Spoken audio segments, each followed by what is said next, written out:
Welcome to our program on Kardec Radio.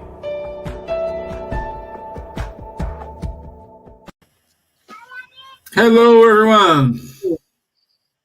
Thursday evening, 7:15 here in Ireland. Good to have you here with us today. Today we're going to have the help of Wanderley. Hello, guys. It's a topic that he doesn't like to talk about, but we brought him in order to help us here. So good to have you here while people is joining us. It's good to know you're coming. So meanwhile, I will do the initial prayer. Then I will ask everyone to have a deep breath.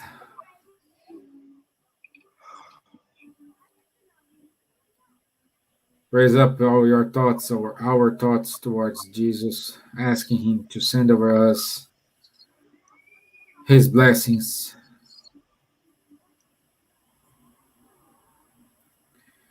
May these good vibrations reach out all those brothers and sisters who are in need, who are alone, suffering from depression, from anxiety, those who are thinking about suicide. May these good vibrations reach them and help them overcome all difficulties and struggling moments. So be it. Amen. Okay, okie dokie. Hey, Danny. Good to have you, my dear.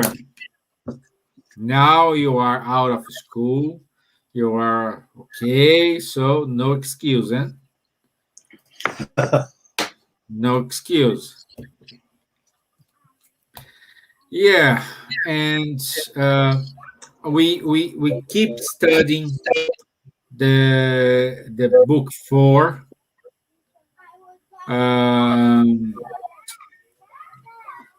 Book 4, chapter 2 of the Spirit's book, Hopes and Consolations.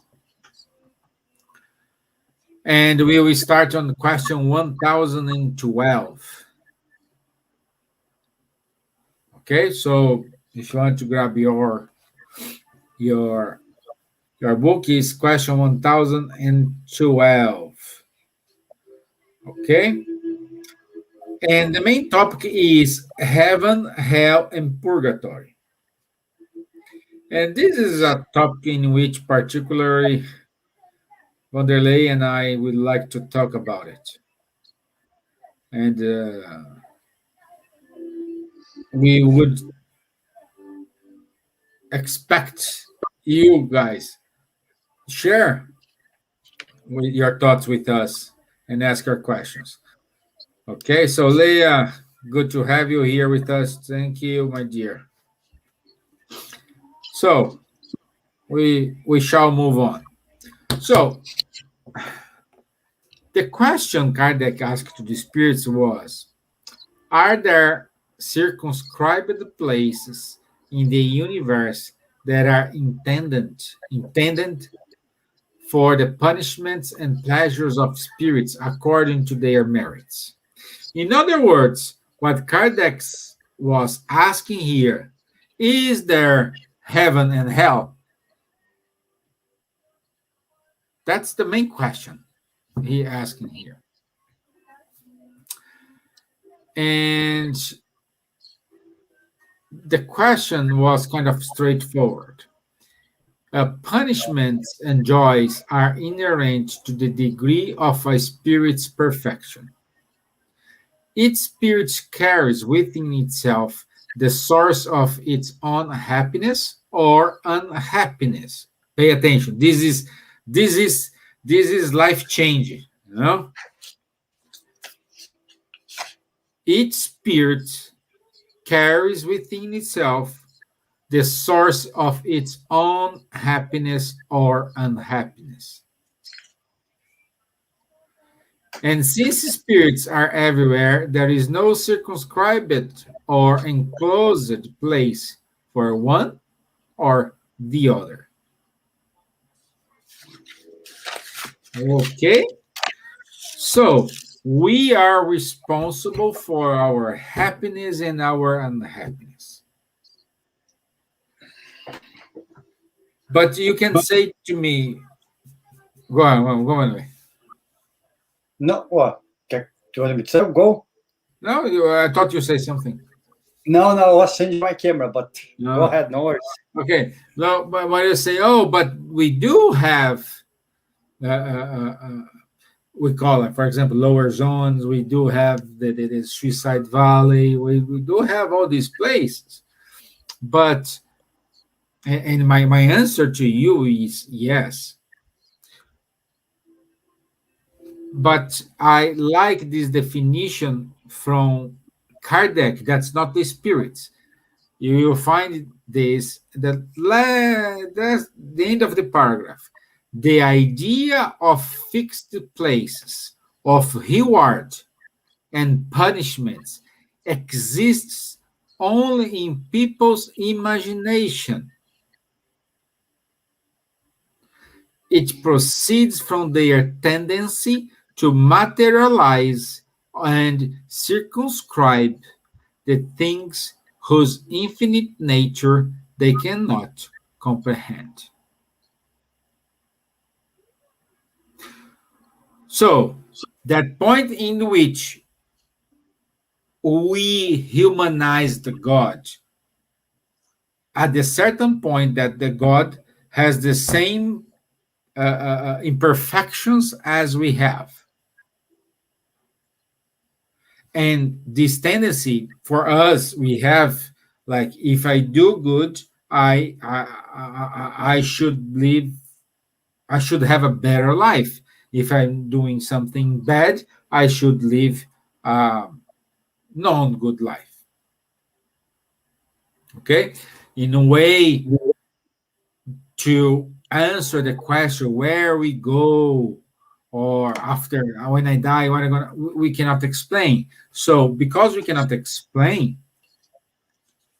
we also divided. Okay, the good ones go to heaven, the bad ones go to hell. It's, again, like Kardec said here, is our tendency to materialize things. Why we do this? Because that's the way we need to see it. That if I say here, when you're gonna die, you go to nowhere. We don't know. You deserve an answer. You deserve an explanation. You deserve a more details about it. It's not say, great, I will die here, but I go to nowhere.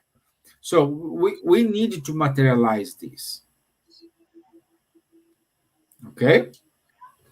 But a good point, we can find this on the chapter 5, item 20 of the Gospel according to Spiritism, in which I don't recall who says that. Let me check here. What's this message? The message is from Cardinal Marlowe.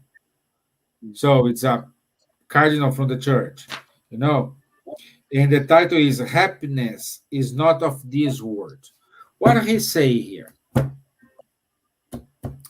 The happiness, or since we are responsible for our happiness or unhappiness, we need to understand what is this.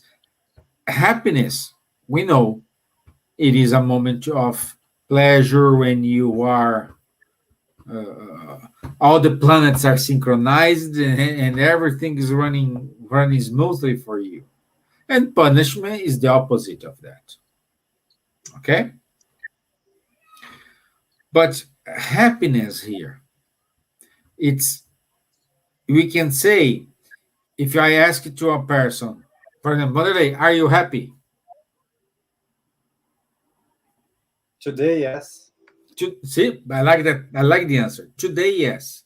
But tomorrow, we don't know. Or sometimes I wake up, I am happy, but I hit my thumb in the corner of the bed. So I woke up very happy, and 1 minute later, I'm very, very frustrated. Okay? But I can wake up unhappy, and something happened in my life. I don't know. I won the lottery. Oh, I finished my day happy. So the happiness and unhappiness varies every time with us. What the master here, the Cardinal Marlowe, is saying is the happiness when we have this happiness all the time, when we know tomorrow we're gonna still be happy. Next day we will still be happy. Day after we're gonna still be happy. Why? Because our attitudes, our level of degree allow us, and our desire to donate ourselves to others in order to make you happy, it is higher than any other desire. Today, we experience moments of happiness and moments of unhappiness. Okay? Let me see, Wanderley, what you have to say. Stevan, thanks for your explanation, but I want to go back a little bit when we talk about this question, as there are certain historical things here which I believe it's good to clarify. When you think about this question, 1012, the first edition of the Spirit's book, I don't remember exactly the number, but there were around 500 questions. Then later, several years later, the Spirit's book got more or less extra 500 questions. Why I'm saying this? Because this question here, 2012, Kardec explains much more in deep in the book Heaven and Hell, which was written after the Spirit's book, which is, if I'm not mistaken, Spirit's book, Medium's book, Gospel According to Spiritism, Heaven and Hell. It's the fourth book of Kardec, okay? So in this book here, in the chapter 4, Kardec explains what is hell, deeper than here, okay? Much deeper. What is hell? What is purgatory? What we can understand as heaven. And as Stevan said here, and as the question says, happiness and unhappiness depend on the spirit. So depending on the level of evolution of the spirit, so we can say that a spirit, like Stevan said, who is acting properly, is a happy spirit because he made better choices, not because God created him happy. He's not really an elected spirit. He's a spirit like us who progressed, and then later on, because of his actions, he found happiness in himself, not in the exterior, not in the country, not in the food, not in the place, but inside himself. So that spirit, we can say that he conquered himself, but I'm talking about truly happy spirits, which according to the spirit of San Luis, the Gospel according to Spiritism, that's really a hard thing to find on earth. A happy man. A happy man, we can say it's like Paul, the one who fought the good fight, the one who had struggles, but without really changing himself or abandoning his duties, he went to the end, and because of this, he found some degree of happiness. And also an unhappy spirit, here we can put in a way that is a spirit who is still quite rebel, who is still not really following the path that he must follow in order to be happy. And what's the path of that spirit to be happy? Is the pathness of good. So any spirit which is rebel, and was quite rebellious towards God. And I don't mean about the religious God here. I'm talking about the God, the universal God, always gonna find some level of unhappiness because he's not doing what he's supposed to be doing. So at some stage, he's gonna failure. Once he's failing, he's gonna feel that level of insatisfaction. And here it's really nice because André Luiz explains to us, once we think about nosso lar or astral city, which for some in the Spiritist movement, it's like a heaven. And it's not like a heaven. It's a place really close to earth. Yeah. And of course, it's not a place. It's not a physical place here. But as Stevan said, the spirits materialize things. So André Luiz explains to us that if we have 1 million of spirits materializing the energy of a place which is like a heaven, why this spirit would imagine a heaven like a Catholic heaven? Because maybe some of these spirits, they were living on earth, maybe in a European or American country. When I mean American, could be South, North, or Central America, place where the idea of the time of André Luiz, they were more related to the Western world, so where Christianity was stronger. So once we passed away, the Spirit explains to us, we do not change. And here I think question a bit further. I think question 1013 or 1015, the spirits explain to us that once a spirit passes away, that spirit will find what he has connection with. Let me give an example. Imagine if you were in China 4,000 years ago. Imagine once we die, if I go there and I meet Jesus, I would say, what's going on? Where is Buddha? That spirit would go crazy. Or if, let's say, if I was a Muslim person dying, 1,000 years ago, and once I passed away, where is Muhammad? So the Spirit explains to us that we materialize things, and the spiritual world is quite good to us because it not change our ideas drastically. So we start to understand things step by step. So André Luiz keeps explaining that anumbral, which for some people they say, do you see the Spiritist movement?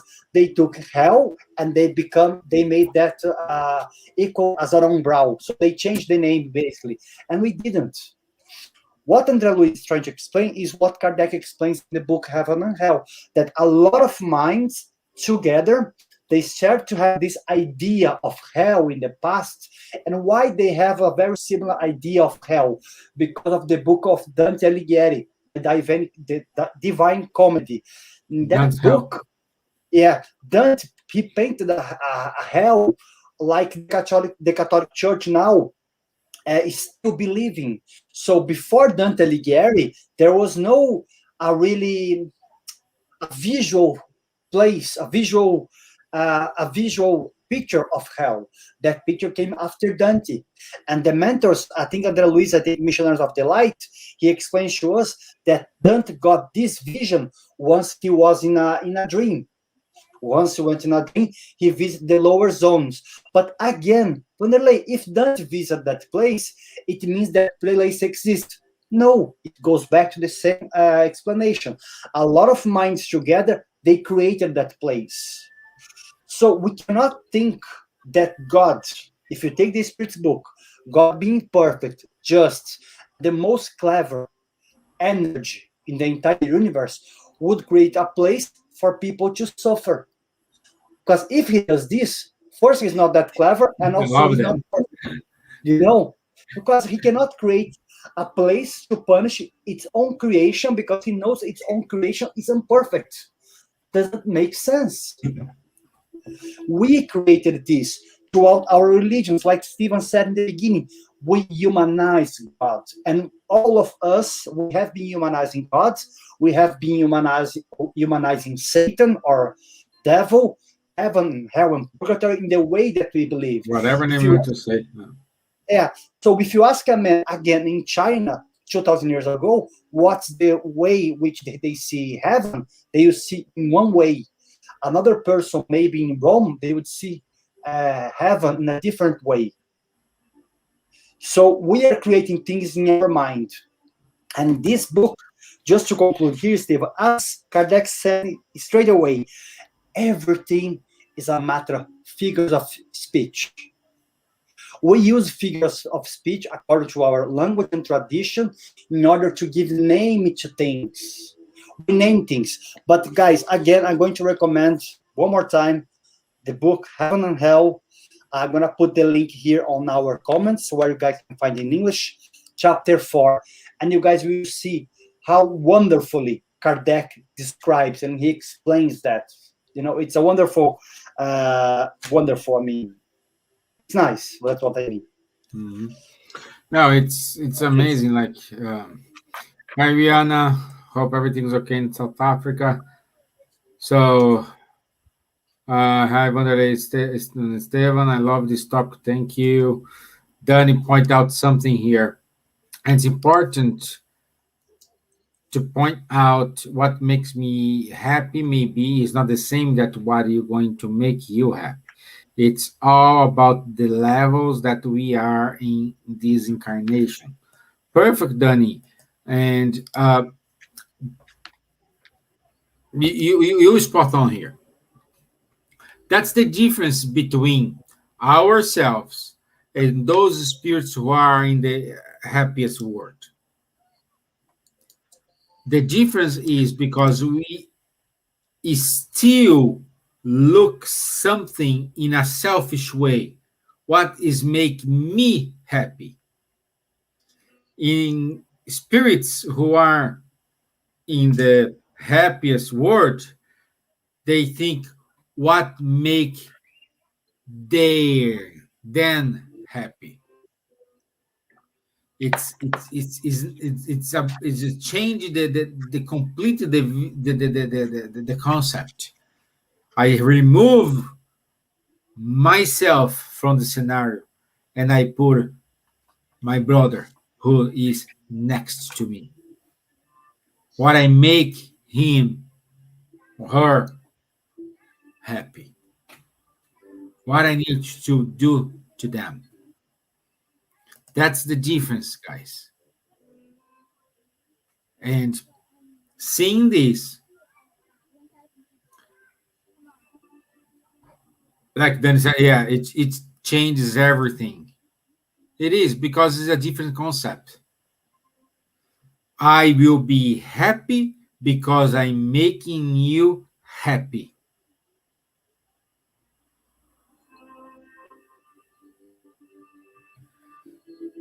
And also, Rihanna says here, they still need a place that is known to them so they can be helped and prepared for reincarnation. We should aim higher than a place the same as Earth. Perfect. That's completely perfect because it's kind of a group, you know. Like for example, when you let's think like when you are in school. I'm pretty sure in your school you have different groups in the same classroom. And these groups were formed because of people with the same interests, same way to think. You know, we always had the group of the girls, the group of the guys who doesn't care about anything, those who study a lot, those who are very quiet, shy, those who. So we have these groups, even in society, even at work. I can tell you my experience here in Ireland when I used to work in a certain place at the time of the lunch break. It was very funny because we can see the table of the Italian guys, the table of the French guys, the table of the German guys, you know, the table of the Latvian guys. So everyone, they work in different departments, but at lunchtime they were having their lunch together. You know, and no one mixed with the other, you know. And unfortunately, at the time, I was the only Brazilian there. I didn't have the table of Brazilians. I was kind of, okay, where are they going to sit now? Took me a while until the Italians accepted me, but took a while, no?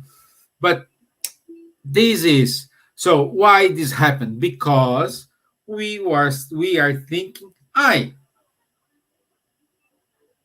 okay, in order to make myself happy, in order to make myself uh, uh, uh,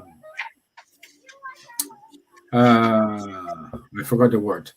In order to make myself comfortable, I shall look for the table of the Brazilian guys. Instead of, I don't know, take to the German guys. Hey, how are you? Nice to meet you. My name is Stevan, and I do this. I work in that department. Let's talk. But no, what we gonna do? What we do? We go to our comfort zone. Okay, and when we when we create these places is just to make everybody comfortable. Oh, I was a bad guy. I killed this. I did this. I shall be when I die in a horrible place. And when you die, you'll be in a horrible place as you thought.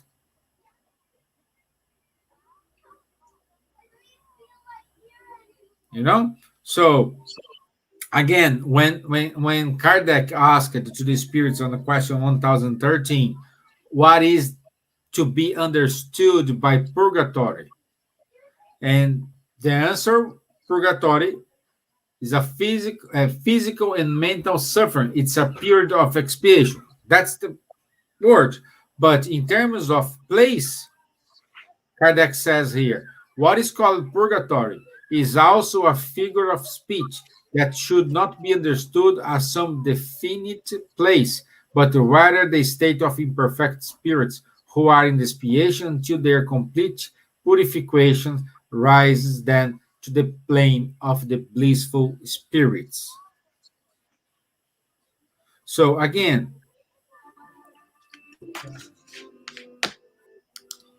there is no eternal punishment. I did something wrong now and I will be punished forever.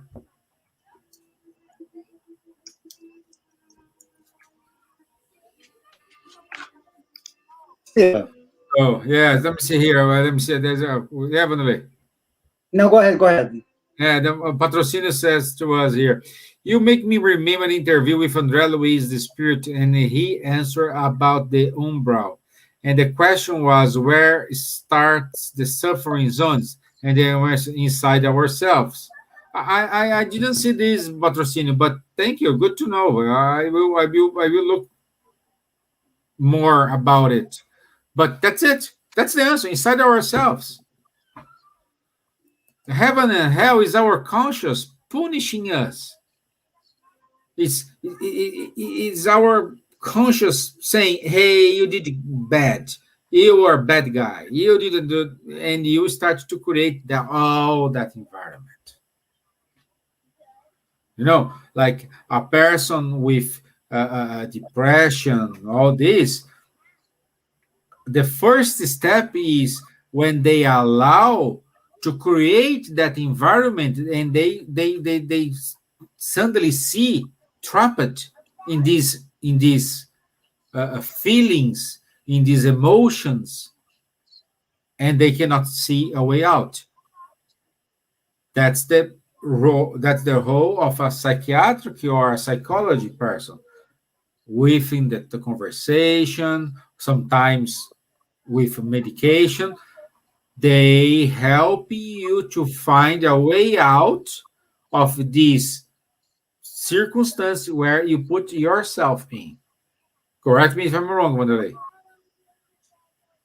No, I just want to go back to the word purgatory, because once you think about purgatory, we have to think about purge, so which is a way to purify ourselves. So once you think about purgatory, as Kardec explains here, it's a stage, it's a temporary stage where the spirit must pass to expiate. So Kardec explains to us, again, in the book Heaven and Hell, in the moral code, I always say the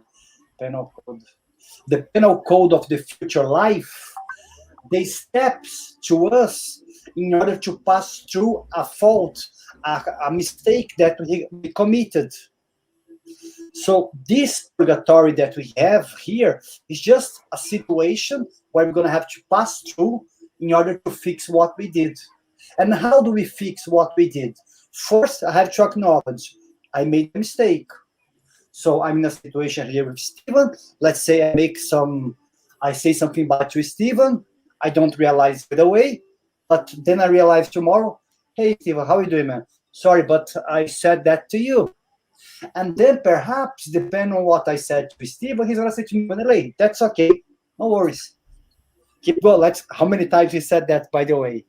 How many times we had our calls? Mm-hmm. But but Kardec explains to us also that depending on the action that you did, you must expiate. So you must leave that action. You must leave all the consequence which your action brought to you.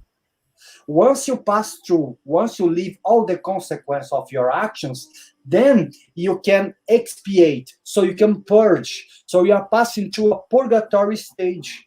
You are fixing what you did. Because remember, and one thing, guys, please bear in mind, whatever you do, or whatever you did in the past, or whatever you do in the future, you're going to have to fix it.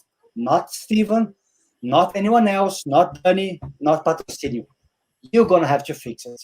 Because sometimes we think, okay, I'm going to go there, I'm going to talk to the priest, I'm going to say, priest, please forgive me. I'm going to go there to my confession. Or I go there, talk to my friend, and I say to my friend, oh, but that person told me that. And then my friend says, oh, Wanderley, you're correct. You did correct. Doesn't matter how many people said what I did, if it was correct. Like Stevan said, once my conscience, you will accuse me. Yes, Wanderley, maybe you didn't do correct. Let's go back. Let's see the entire picture. Then you see that doesn't matter how many people they said you were correct. Maybe you weren't. So then you're gonna have to try to fix that at some stage. Some people do that, like having the question 1019, the Spirit 1019, of the Spirit's book, Saint Augustine, when he says, let's try to fix it as soon as possible. Preferably in the next day, your mistake. But if you let things keep going, things sometimes they go out of hand. Then there will be a time that you cannot fix certain things anymore. I wouldn't say anymore. Anymore is the correct wrong, but it's going to take longer for you to fix it. And in some cases, you're not going to be able to fix in this situation. And once you die, once you pass away, once you discarnate, this is a matter the name that you give, and you know that you did something, you did a bad action, and you didn't fix in that life, once you go to the spiritual world, where do you go? To hell. But which hell, Wanderley? You just said hell doesn't exist. The hell of your conscience. Because you did something you didn't fix. Now once you are there, because your conscience is much more broader, you know what you did. And you know that you have to fix. And guys, sometimes some people, they do some things which, according to Luis, takes hundreds and hundreds of years for us to fix it. So sometimes the Spirit will carry that happiness in his conscience for a long, long time until he has the chance to fix it. So again, like Stevan said, like Patrocinio said here about André Luis, heaven and hell is inside of us, but it's inside of us because of our actions. So if you don't want to face a hell, it's much better for you now to don't do anything bad, or if you do, you fix straight away as soon as possible, that once you pass away, you don't have this heaviness in your mind. That's why Jesus always said in the gospel, fix your mistakes with your brother while you are with him, while you are on the way with him. Because if you don't do that right now, you're going to be sent to the prison. He's basically saying to us, if we don't fix what we did, we're going to suffer the consequence. Is the consequence given by God? No, by the law of action-reaction, which God created and gave to us the free will to do. I shall do whatever I want. But whatever I want to do, I'm going to receive accordingly also. That's why Jesus said, to each one according to their own deeds. So that's why we have to understand this cycle. That's why, again, I recommend Heaven and Hell, to understand how the process of expiation works. Yeah. And I like what Danny said here. Again, guys, I told you it before, and it's a bit annoying to repeat again and again. So I'm sorry in advance, but the truth is, COVID advent is bringing to light this point. It's about us. It's pointless to try to save only myself or my family. It's about the community, about the whole world. It's have been hard and sad, but we definitely need to learn this lesson. Perfect, Danny. Yes, yes. That's the point. Is us. Us. We need to switch this to us instead. I. The divine and Rihanna, the divine law of God in us that we all have in our spirit. Yes, we already know it's the divine law is in our conscious, but it is good to point here. I think that is an, let's say, old movie, but it's that movie. It's in my way. I learn a lot every time I watch that movie. It's What Dream May Come Robin from Williams, Robin yeah. Williams. You know, and the point is when he's trying to rescue his wife when she was in her torment, in her mind, imprisoned in her mind. It's our conscious. We create that environment. We create that feelings. And he says that in the And movie. he says it's not a spiritist movie. Yeah, And it's not a spiritist movie. And also, I do not remember exactly what the words they use, but while they were in the hell which we find that all those people suffering, then he has, oh, this is sea. He said, no, this is souls. No, so they saying this why they are here because they think they want to be here. It's at the end the point again, it's what Danny said, is us. We still have COVID. Why we thinking about, oh, I will keep safe here, but I don't wear mask, I don't do this, I don't. Well, it's, well, I know you have your free will. I'm not judging here your point of view. What we are saying here is what we need to do in order to avoid my family, my neighborhood, my city, my country, my world change. Regardless race, regardless sexual option, regardless gender, regardless everything. It's us.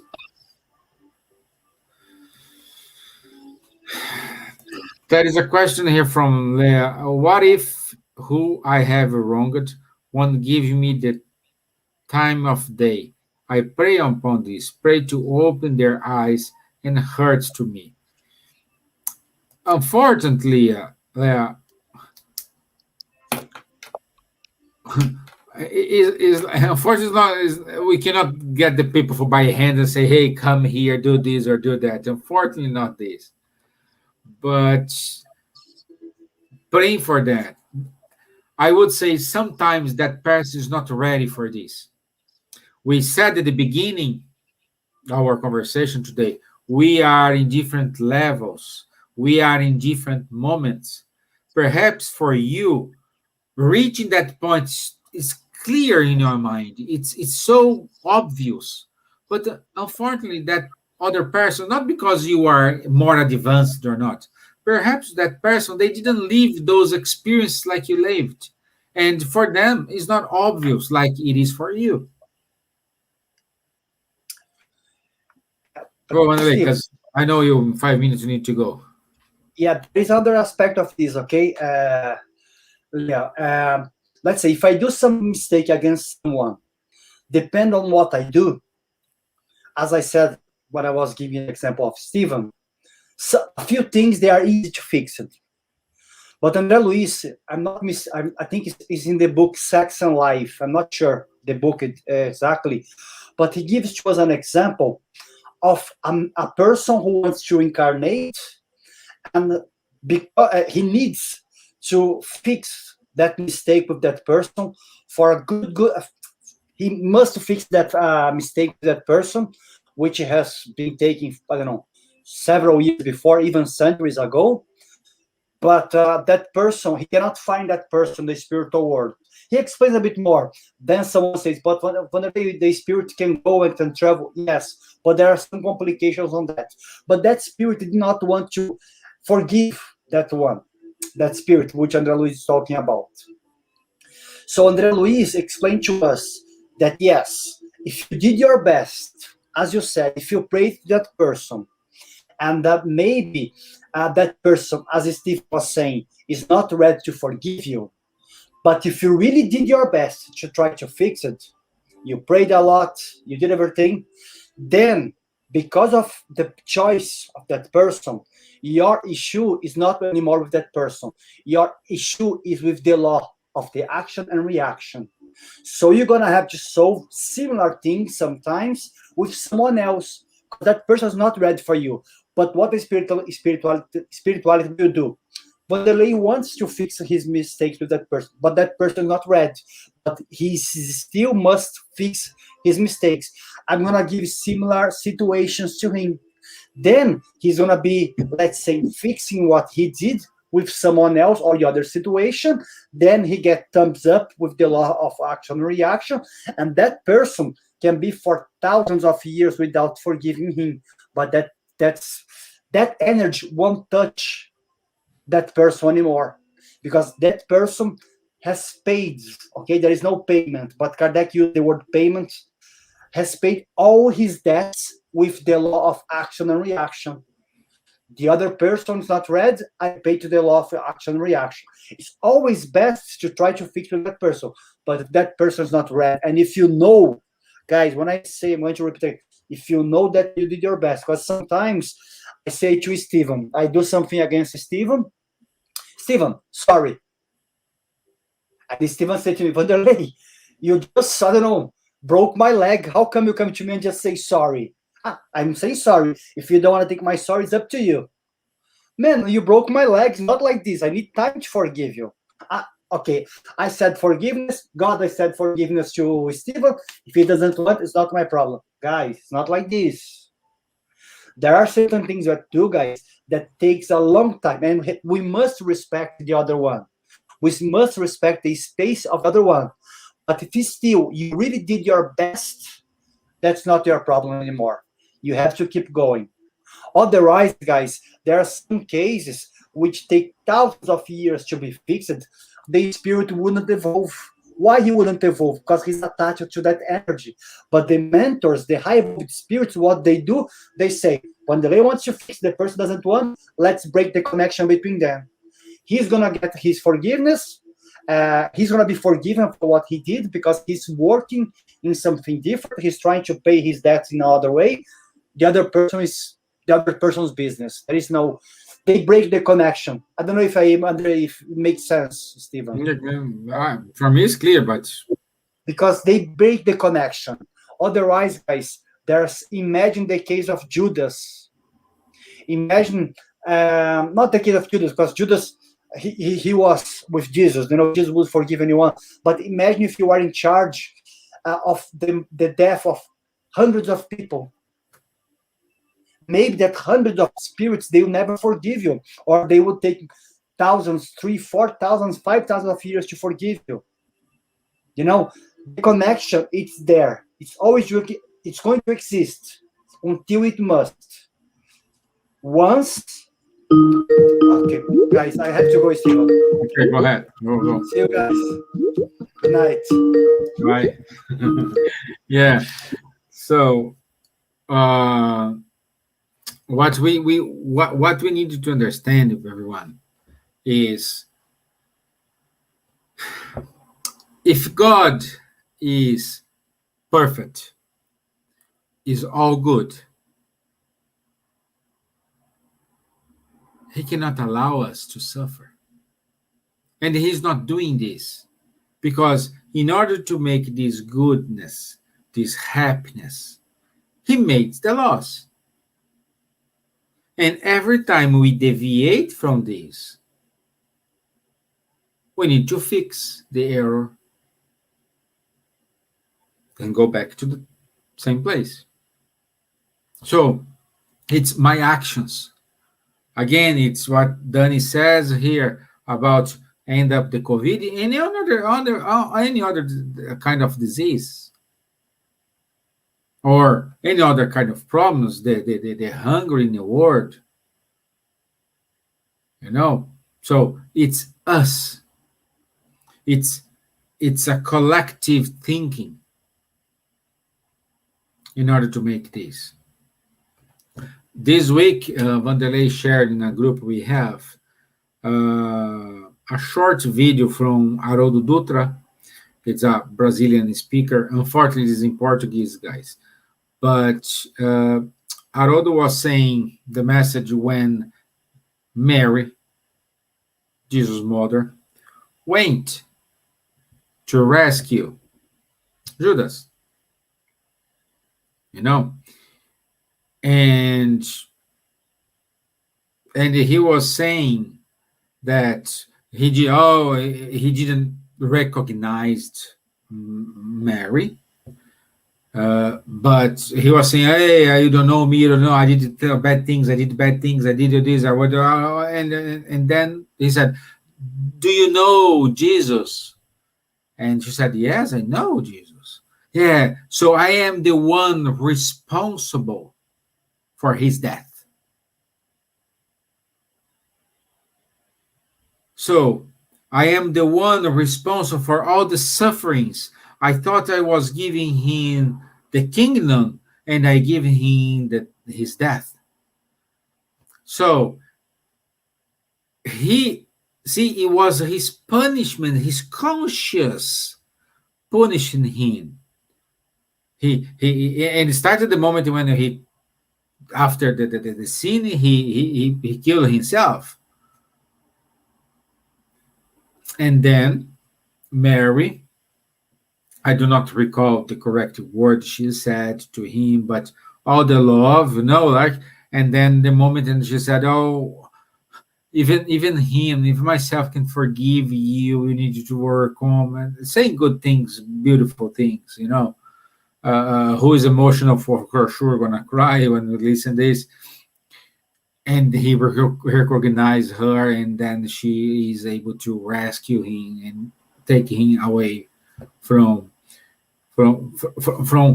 that world he created around himself, and he was suffering. And the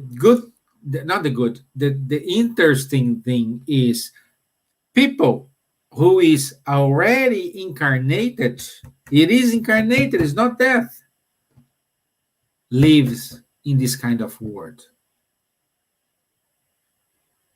Poor me. I need to suffer. I need this. I need that. I deserve this. I have been done something very terrible in my previous life. That is why I'm suffering.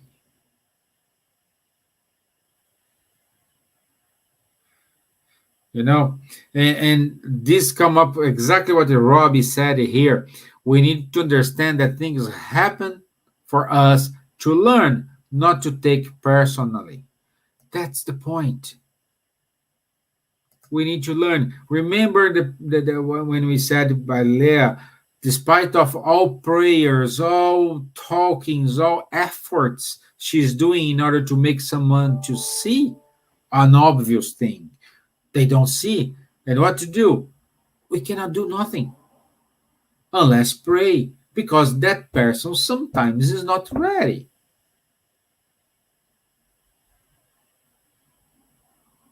We need to respect this.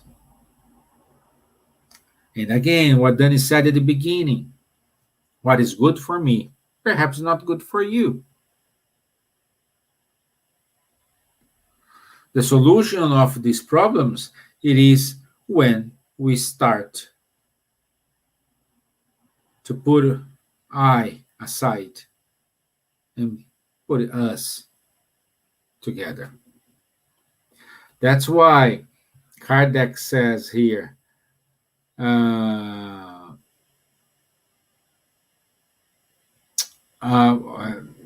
language. Let me see here.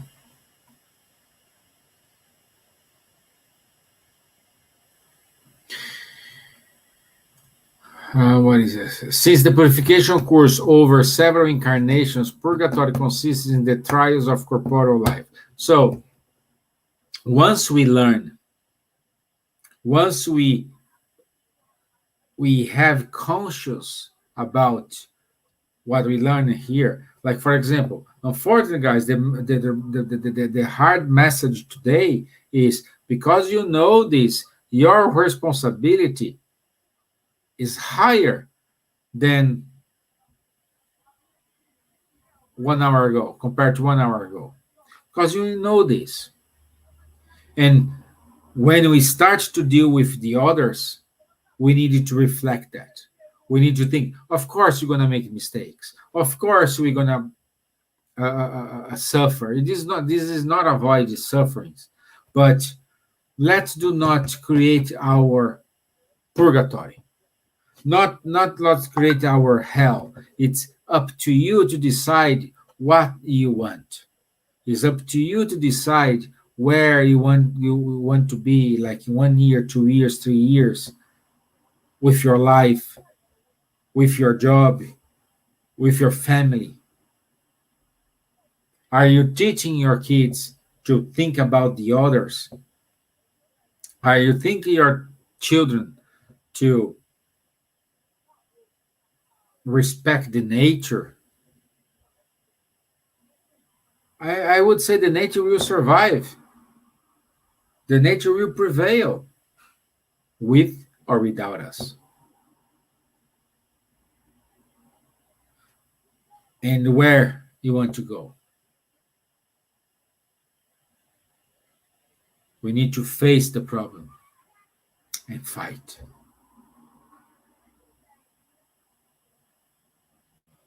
Okay?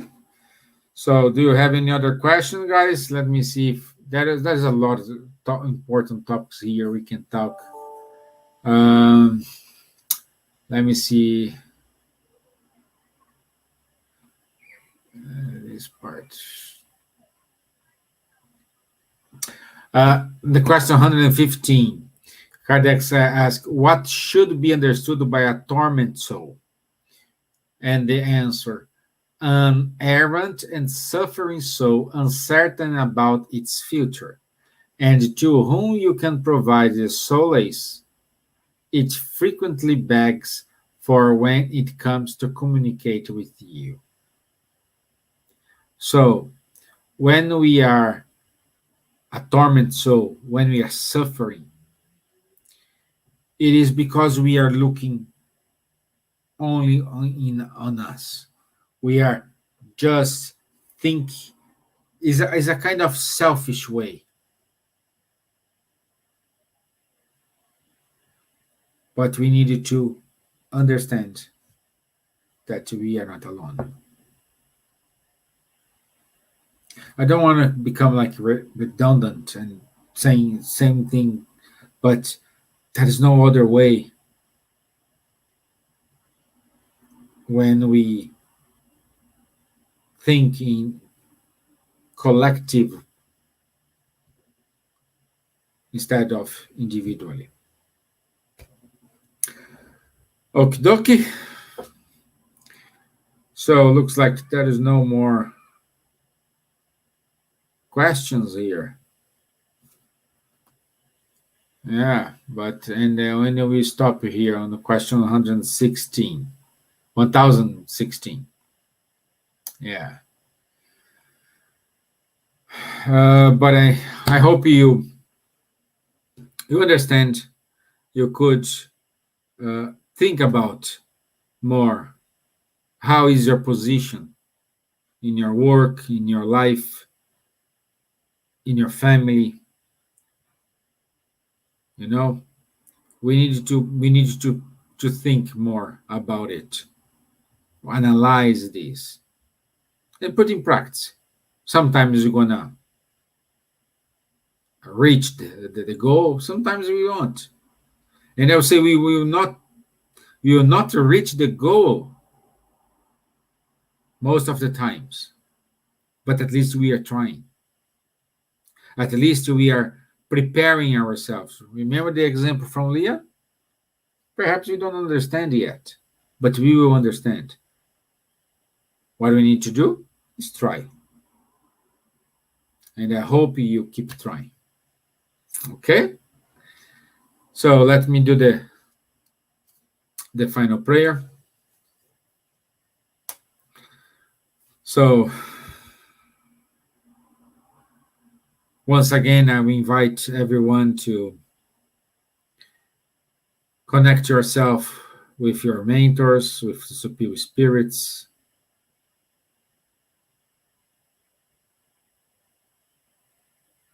And together, invite everyone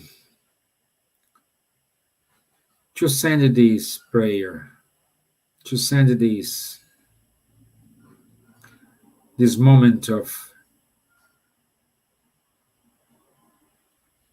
love and wellness to the entire humankind, to those brothers and sisters who passed away, but for some reason they are still attached to the material world. May this prayer reach them. May this prayer comfort them. May this prayer allow them to look aside, to get out of the prison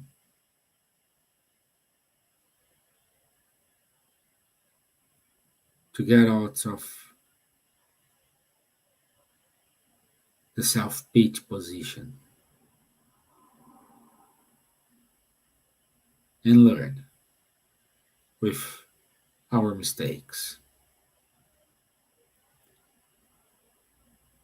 Learning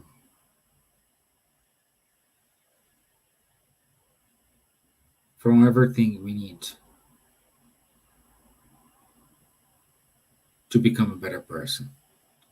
At least try every single day. So be it. Amen. Okie dokie. Okay. Thank you very much. Thank you all for your time. Thank you, Leah, Dani, Robbie, Patrocinio. Thank you, Rihanna. Thank you, Leah. Thank you very much. I see you next Tuesday. Okay? Thank you. Have a good night for you too, Dani. Thank you. Bye-bye. Enjoy. Stay safe.